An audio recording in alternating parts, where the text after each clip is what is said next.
Welcome to State of the State KS. My name is Rebecca Zepik, and today I'm joined by Treasurer Dennis McKinney.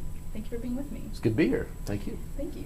This week we are looking at being more energy efficient or green here in Kansas. And I know that Kansas recently received money from the American Recovery and Reinvestment Act, or the stimulus bill.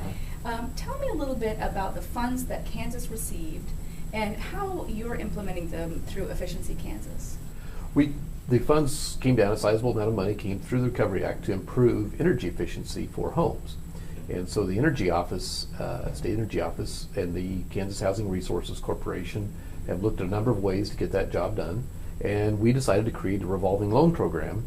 So we don't just go out and spend all the money at one time. We actually create a low interest loan program where we can help homeowners and small businesses upgrade for energy efficiency, upgrade the state's housing stock, and improve our efficiency, put money back into people's pockets, and still have an ongoing program.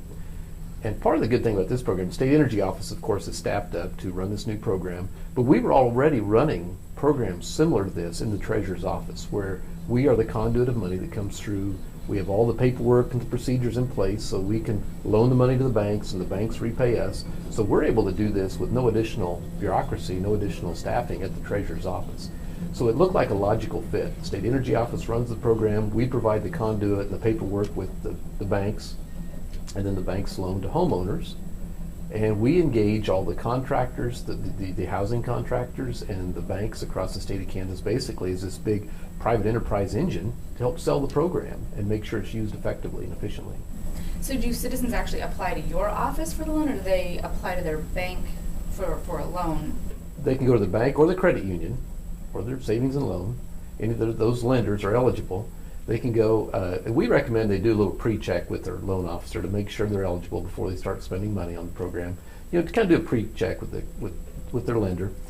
And like I say, credit unions or banks, make sure they're okay. Then they can start the application process. And because the first step is having an energy audit. You have to have an auditor come and look over the house and say, here's a list of things we recommend, whether it's insulation, new heating, cooling systems, windows, but typically insulation is going to be at the top of that list. And then the energy audit's there, the auditor says, here's what you need to do, here's how much it will cost. Then they go to their lender again and secure the loan. Once they're approved for financing and everything, and the loan's approved by the Energy Office, then we transfer the money to the bank. And the money's available, they can start construction, start upgrading the house. And then when they're done, the auditor has to come back and make sure everything was done according to specifications.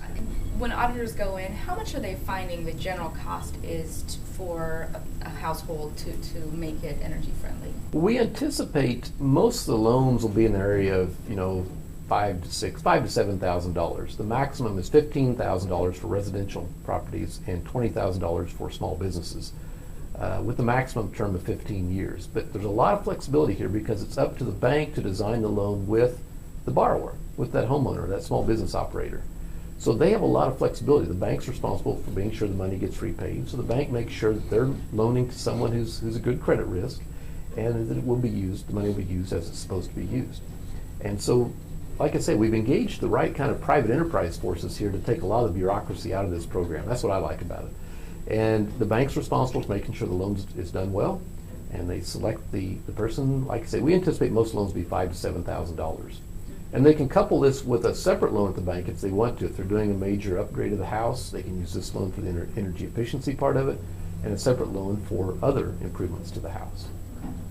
One of the criticisms I've heard about the AARA has been the lack of accountability about how the funds were actually used in terms of how many jobs were created. What steps have you put in place to make sure that that doesn't happen here in Kansas?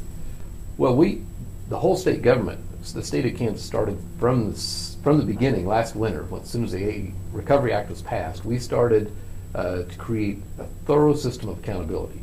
Our accounts division of accounts reports, our budget division set up a pretty thorough system of tracking all the money and making sure that we know where it's going, how much, when, where, and we're accountable for it.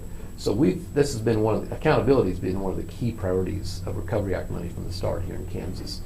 And this is one of the specific parts of the Recovery Act is housing efficiency. And so we think this is exactly where this money was intended to be placed. When people come to make their homes more energy efficient, is this something that you think will save them money kind of down the road, or will they see the money savings up front or long term? Well, that's one of the key parts of the program.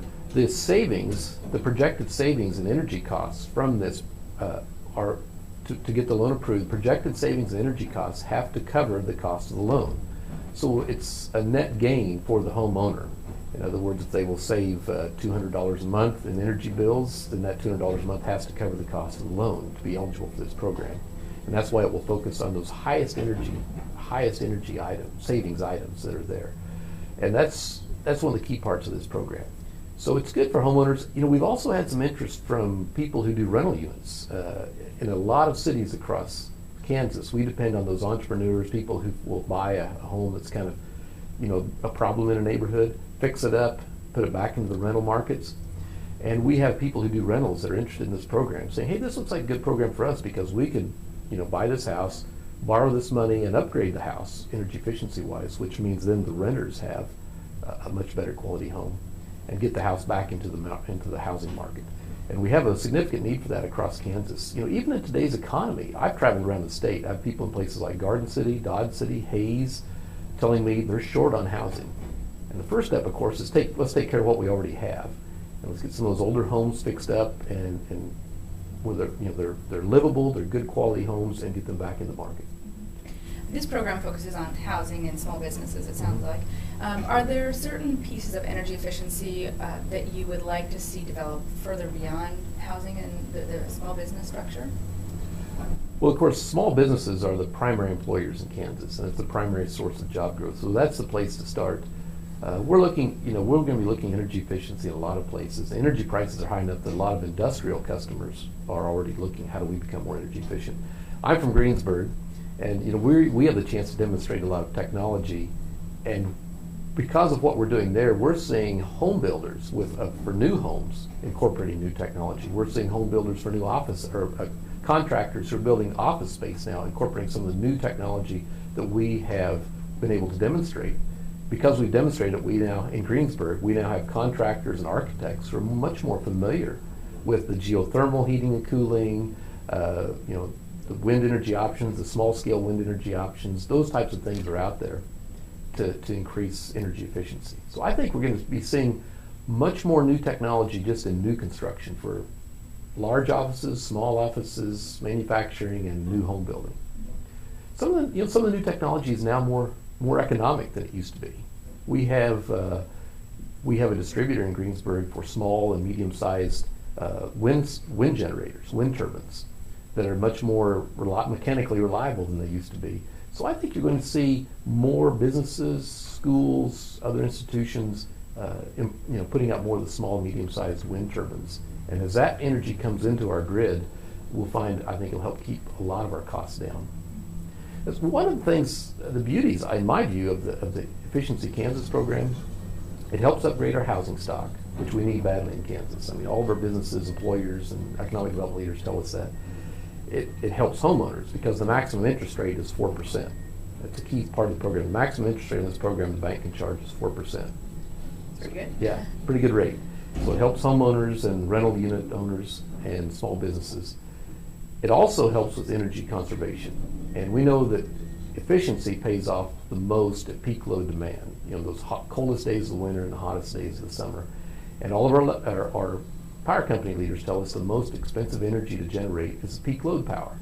So to the extent that we reduce peak load demand, we save money for customers for many years to come for all electric customers.